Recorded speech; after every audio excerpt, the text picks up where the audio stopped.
కాపులకు మంత్రి వాసంశెట్టి సుభాష్ అన్యాయం చేశారని ఎమ్మెల్సీ తోట త్రిమూర్తులు ఆరోపించారు. కాపు కళ్యాణ మండపాల స్థలాలను కబ్జా చేశామని తనపై దుష్ప్రచారం చేస్తున్నారని మండిపడ్డారు. కాపు సంఘం స్థలం మంత్రి సుభాష్ బెదిరింపులకు గురి కావడం వల్ల 14 కోట్ల ధర 10 కోట్లకే విక్రయించాల్సి వచ్చిందని అన్నారు.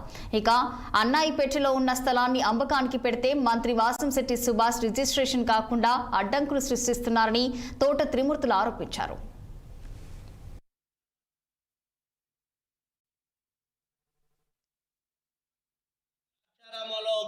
ఈ ద్రాక్షారామంలో కొన్నటువంటి ఈ స్థలాన్ని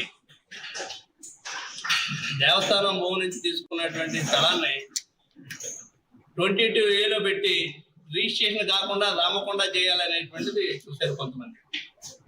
దీని మీద దుష్ప్రచారం చేసి విషం జల్లేటువంటి కార్యక్రమం. తోట త్రిమూర్తులు సొంతానికి అమ్మేసుకుంటాడు ఇది అనేటువంటి చెప్పారు. సొంతానికి అమ్ముకోవట్లేదు, కానీ సొంతానికి అమ్ముకుంటే మాత్రం ఎవరికి చెప్పాలి? నేను నా సొంత డబ్బుతో నేను కులం మీద ఉండేటువంటి అభిమానంతో దాంట్లో ఏ రూపాయి ఇచ్చినా దీనికే పెట్టాలనేటువంటిది ఇప్పుడు మీ ముందే చెప్తున్నాను. 10 కోట్ల రూపాయలు సుమారు వస్తుంది. మొత్తం డబ్బంతా కూడా దానికే పెడతాం. దీంతో పాటు ఆ రోజు భీమేశ్వర స్వామి దేవస్థానానికి సంబంధించి ఎకరా 47 సెంట్లు ఏదైతే 40 సెంట్లు ఏదైతే ఆక్షన్లో తీసుకున్నామో దానికి ప్రత్యామ్నాయంగా అప్పుడు ఉడుపు అది. ఈ రోజు కూడా ఇంకో ఎకరన్నర స్థలాన్ని కొని దేవస్థానానికి రాయడానికి కావాల్సినటువంటి ఏర్పాట్లు కూడా చేసాం. అది కూడా రిజిస్టర్ చేయించేసాం.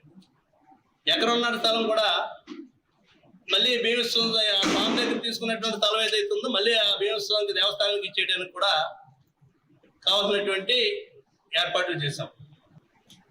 ఇది జరుగుతున్నటువంటి టైంలో దాన్ని 22A పెట్టించి అది జరగకుండా చేయాలనేటువంటి ఉద్దేశంలో అనేక ప్రయత్నాలు చేసి దుష్ప్రచారాలు చేశారు. దుష్ప్రచారాలు చేయటమే కాకుండా అనేటువంటి మాటలు కాకుండా డైరెక్ట్ గా చెప్తున్నాను. ద్రాక్షారామాలో శివరాత్రి జాగారం జరిగినటువంటి జూనియర్ కాలేజీ గ్రౌండ్ లో శివరాత్రి జాగారం కార్యక్రమం జరిగింది. ఆ జాగారం జరిగినటువంటి కార్యక్రమంలో దీన్ని నేను ఏదో అమ్మేసుకుంటున్నానని చెప్పేసి ఇక్కడ ఉన్నటువంటి సుభాష్ గారు మంత్రి గారు మాట్లాడాడు. ఈ ద్రాక్షారామంలో కొన్నటువంటి ఈ స్థలాన్ని